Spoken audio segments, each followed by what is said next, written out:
Boy, we cannot film without having the dogs chime in. It's just, I guess it's going to be a show, a part of the show. But anyway, I picked this up at Hobby Lobby. Now you see it's got little slots that you can put your paintbrushes in. But this opens up. I can use the lid as a palette. I've got one side with water and the other side with water. Now this is meant so you can throw your brush in there and let it soak. I don't like to let brushes soak. I clean them right away. This one's got little ribs in it so you can take your brush across and get some agitation. What I usually do is I have one to clean the majority of the paint out of the brush, and then I'll use one of these for metallics and the other one for the rest of the colors. Now a lot of people will use a special container for metallics. The reason being they've got little flakes in there, and they say that those flakes can get on your brush and get into your paint and contaminate it. I've never had that problem. Only recently have I been doing it, mainly just to try it out. But usually what I do is I do my major cleaning there, use another one for my in-between, and another one for final. You know, that's up to you, but it's always nice to have that extra container of water, just for, you know, you get something on your hands, whatever. Clean water, godsend. Now, you also see that I keep a couple paper towels. Actually, I keep 3 of them. One to wipe my hands, so on and so forth. Another one that I folded to half and then fold it in half again. This is the one that I will use like if I'm dry brushing or whatever. I use it for that. This one, when I clean out my brushes, I use this and I'll spin the brush as I pull it down. That way I can see if there's any paint left in the brush. I can go back, do it again. Plus, when you spin it as you're going along, it puts a nice little point on the back on your brush. That way, when it dries out, it's not all frayed, and when you come back to use your brush, you don't have to reshape it. That water and spinning it will put a natural point on it, and then when it dries, it will tend to keep that point. I'll also have a couple brushes sitting here, you know, maybe a detail brush, and then a medium, and then a thicker brush. After I clean it, I'll set it down and then grab the other one. That way my brushes are sitting here out of the way. I'm not going to get stuff on them. And then I just take strips as I'm cleaning, and then I can see if I got the brush clean enough. And like I said, I use this one. You know, if you got too much paint on, you can use it for that, and then take a little bit of the paint back off. Dry brushing, needing to get most of the paint off, whatever. So that one's folded, and then I use the inside portion of this. Like if I've used the brush to stir stuff with, I'll set it inside of there and then put my fingers on it and pull the thing out to wipe all the paint off the end of the brush, so you know, you don't have all this paint sitting there. Now, I've seen a lot of people, they will, after they clean the brush out, they will make the point, kind of like I made the point, but they'll do it with their mouth. They'll stick the paintbrush in their mouth to put a point on it. I don't understand it. That's just, as far as I'm concerned, that's nasty. I mean, I don't know why I think it's nasty. It just, I can't do it. I can't do it. I just can't do it. Now, I really like this container. Like I said, I only paid a couple bucks for it at Hobby Lobby. because I can put the lid on it and my water won't evaporate.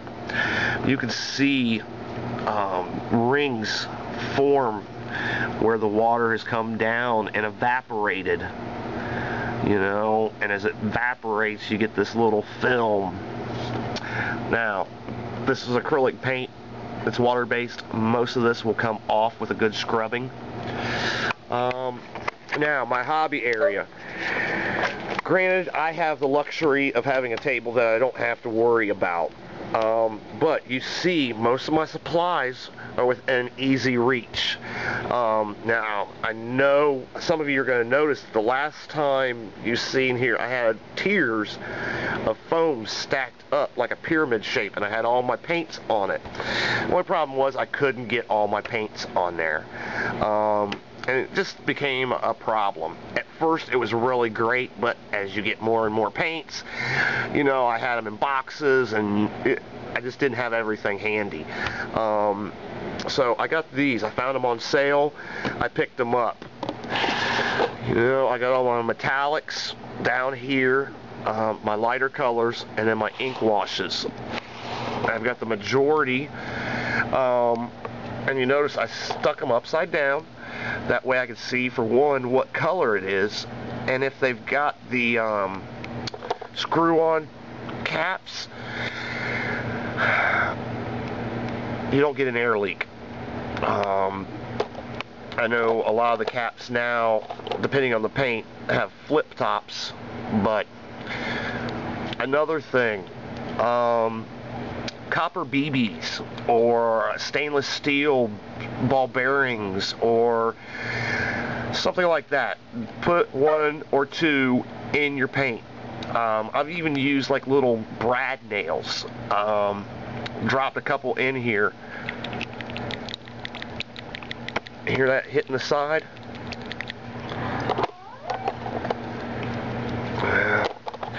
Once they sit for a while, they'll kind of congeal a little bit at the bottom. Having that ball bearing in there as an agitator helps shake it up. Kind of like the ball bearing in a spray can. Same purpose. You know, I got another brand of paints here. Another type here. This one, I've got my knife set, palette, screwdrivers. I haven't filled this one up yet. Up here is glues. Toothpicks are a great tool for a hobbyist. You can get in, put some glue on the table, put it in there, use a toothpick so you don't spread it all over the place. I've got my enamel paints up here. I don't use enamels very often. I got my thinner, decal solvent, my sculpting tools. Up here I've got you know, my Lazy Susan with my clippers and all the other stuff that I showed you last time. You know, but everything, here's my extra lamp for extra light. My holders, you know, everything's within easy reach. Couple small Tupperware containers. I use one to put glue in, like Elmer's glue, if I know I'm going to be using a lot, instead of constantly squirting the thing out. You know, I can put a bunch in here. This is for when I paint terrain. I'm going to be using a lot more paint than one of those. And I buy, for terrain, I buy the cheap stuff. You know, this one's $1.99. I didn't catch it on sale. One of these small things of acrylic is $3.50. $3.50, $1.99. $3.50, $1.99. Now granted, I have seen people use this on miniatures. I wouldn't. The quality is not as high. But for terrain, hey, you noticed it was upside down. That way I'm not sitting there, you know, when it gets down towards the bottom, I'm not waiting for that stuff to get there. You know, it's already here. I can flip the top open, squirt it out without spending a half an hour trying to get that stuff down. I do the same thing with my glue. You notice it's sitting here upside down. You know, I've got some kind of cardstock. What I use this for is I set it down, like when I'm doing flocking or something. I was working on snow flock, so and you can see here's the excess. Instead of putting it back in there, I'm afraid that it might have been a little contaminated, so I put it in a baggie. But what I'll do is I'll put the 3 of them down there, do my flock work, let it sit for a minute or so, and then